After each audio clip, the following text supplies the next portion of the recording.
7 years back when I got admission in BHU in diploma course. It was a very small course, just a part-time. What course? What course? Diploma in tourism management. Okay. I was very much happy to get enrolled in that course. I went to my house, to my father, and shouting like anything that I got admission in BHU as like I have cracked IIM Ahmedabad. So my father was okay, fine. And now, after 7 years, I have cracked NET and got admission PhD. But I'm not happy with what I am doing, sir, because I don't know. I have lost my spark. At that time, sir, in diploma, I was so much concerned about my study and being a part of BHU, the reputed university, said I was much more confident enough. Please brief the question. What is the question? My question is, I have lost my spark, okay, and I'm not a very much consistently motivated person. Okay. I have lost my motivation. How to regain that? To live my life and lead in a joyful way, to regain your inner peace. Thank you, sir. See, the nature of life is such… Please sit down, it's okay. If you go outside in the garden and try to catch an ant, the BHU ant, who is born here, who's grown up here and probably he'll die here, that BHU ant, if you try to catch him, he'll say, okay, to hell with my life, okay, crush me if you want. Is it so? He'll do everything to protect himself. He values his life, isn't it? Very much or no? Tiny little creature that we may not even notice, we may step on him without even seeing him, unfortunately. But he values his life immensely. Does he or no? He's got spark. But you, a human being, at least on this planet, you're the peak of evolution, physiologically at least. Yes? If other behavioral aspects, if we may have questions but physiologically at least, the most evolved creature on the planet. What the most evolved creature on the planet means is, it has the most complex neurological system and it has the highest level of cerebral capability. That means you can think, you can remember, you have memory.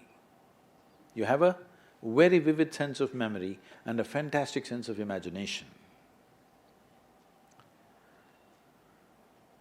An ant doesn't have such a vivid sense of memory, nor does he have any great imagination. He has some. But he has a presence of mind about the life that he is living. Because the education systems that you're going through right from kindergarten level is such that it is about everything except you. It's about everything else. Somebody is PhD in tourism, somebody is PhD in biotechnology, somebody is PhD in something. Nothing about this. How does this function?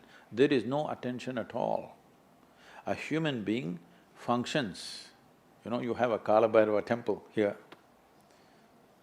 What this means is, a human being exists in 3 times.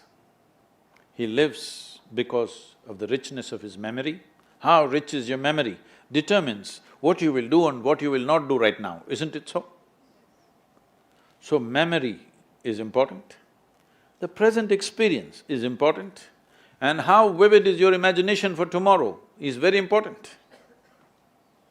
Right now the problem is, these things have all gotten mixed up because discipline of faculty has simply not come. Nothing has been taught to our children that there needs to be… Discipline means people think English kind of discipline, walking like this like idiots. Discipline of faculty is not there. Because of this, your own mind turns against you. What happened 10 years ago, you still suffer? Hello?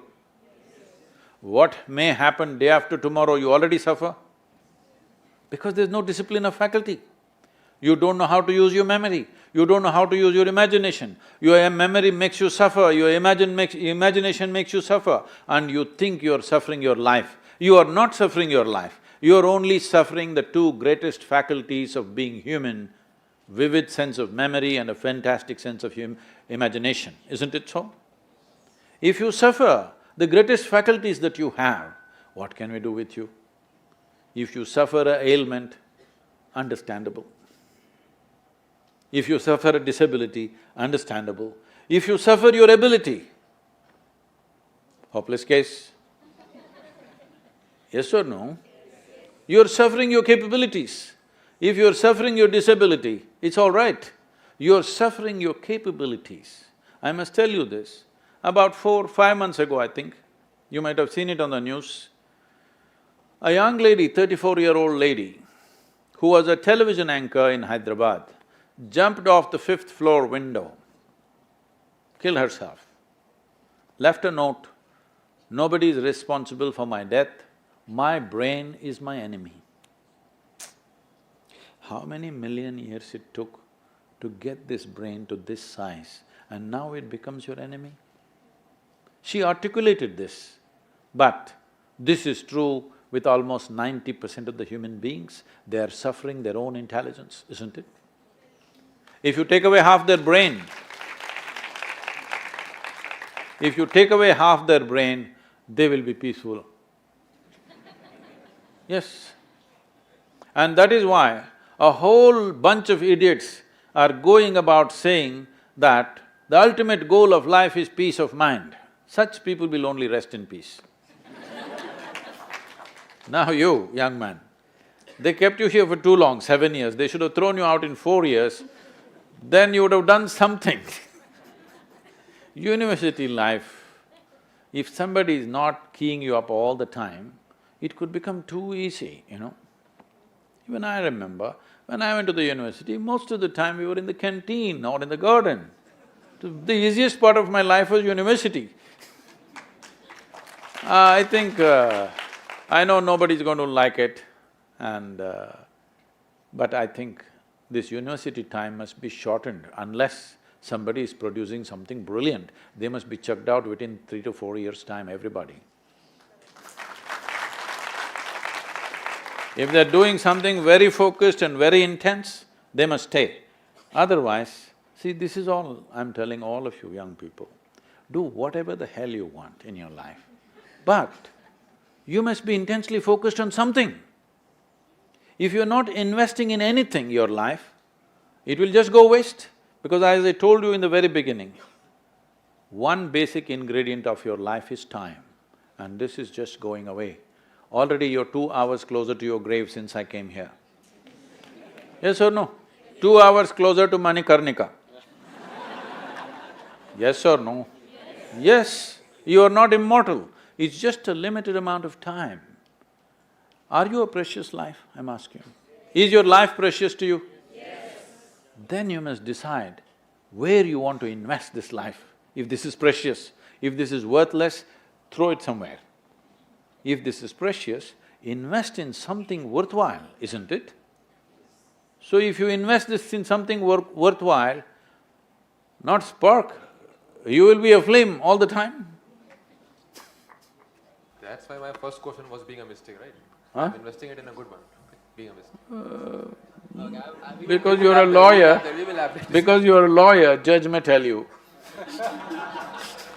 No, the thing is that which judge? Supreme Court or High Court? Okay, we can have a concluding remarks. Okay. As you said, that time is limited, so we are approaching towards the end of this wonderful gossip. I would like to thank you for spending your time, because if time is money, then you have spent millions on us today. Hey, no, let me correct you. Time is not money, time is life. What is it?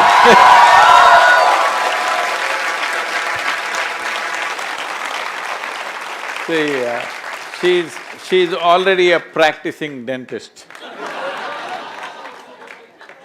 Money, money, money, money, money.